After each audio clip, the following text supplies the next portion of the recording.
Good morning and welcome to our most recent SLT Assembly by Mrs Davis. It's Monday the 15th of June and the topic today is tolerance. So what does tolerance mean? I think this is the best definition I could find. It's being willing to tolerate other people's opinions, other people's behaviour that perhaps you don't agree with or you don't like, but you're prepared to tolerate it. Tolerance doesn't mean that you have to always change your opinions, but it means you have to accept that other people's opinions are as important as yours. Now I'd like you to pause this presentation and just watch that short video, which I think really brings home the meaning of tolerance. Now I'm going to talk today first of all about this man. This is Alan Turing, who lived before the Second World War and worked during the Second World War. Alan Turing was a mathematical genius, and many people say that he was responsible for the maths, the coding, the computing science that led to the first computer being built.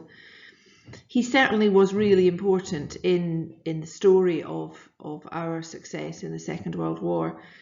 He worked in a place called Bletchley Park, and some of you I know had signed up to go and visit Bletchley Park with Mrs Tack, because it's a very, very famous site where code breakers worked. Code breakers were people who often were mathematically very, very gifted, or sometimes they were very good at other things. And they were asked by the government in the Second World War to go and work at Bletchley Park. It's a collection of huts, and in these huts, people like Alan Turing worked out how to decode or understand the messages that the soldiers and army of Nazi Germany were sending to each other. And it was really important to understand these messages, because if you understood them, you could guess, you could find out where the German submarines were going to be or the German soldiers were going to be. And also you could find out what plans they had for invading Britain. So the work done in these huts was very, very important, and Alan Turing was one of the most important people there. He helped design and build the machine on the right there. I've seen this machine at Bletchley Park. It's huge. It's the size of a small room. And it helped decode messages that were sent through a machine called the Enigma Machine. If any of you are interested in how that all works, have a look on the Bletchley Park website. There's some incredible stories. One fact about work at Bletchley Park is if you worked there, your work was top secret. So you weren't allowed to tell anybody. It was an absolute secret that you worked there.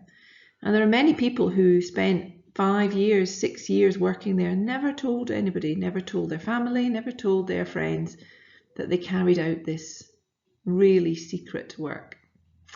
Anyway, Alan Turing was and is famous for his maths, but he's also famous because he had a very, very difficult life.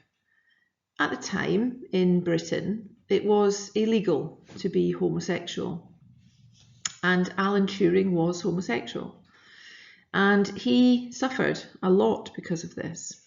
He had a very, very difficult life, and he was never as famous as all his achievements meant he should have been. If you watch this film and the posters in front of you, The Imitation Game, you'll understand more of how difficult his life was, because Britain was intolerant. It was not tolerant of people who were homosexual. There is a good ending to this for Alan Turing, because we've changed as a country and we have become much, much more tolerant.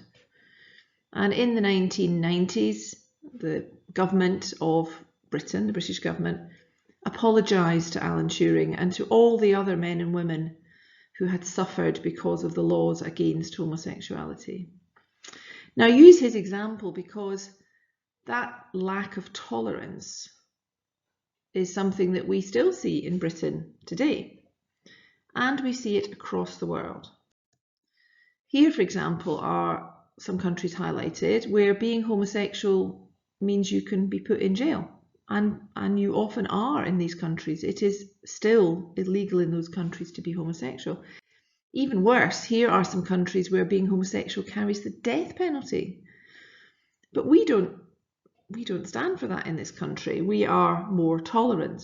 Now, my example so far has been about sexuality, but tolerance is also about other things. It's about treating people as if they're equal, regardless of their race or their sexuality or their gender or any of those other things. And it's very important that we stand up and be tolerant, because it's very hard to change intolerance.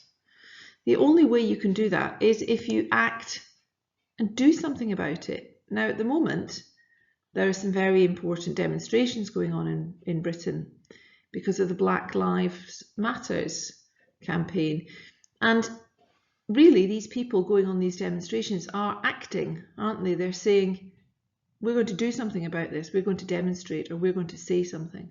If you do nothing, people think it's okay to be intolerant.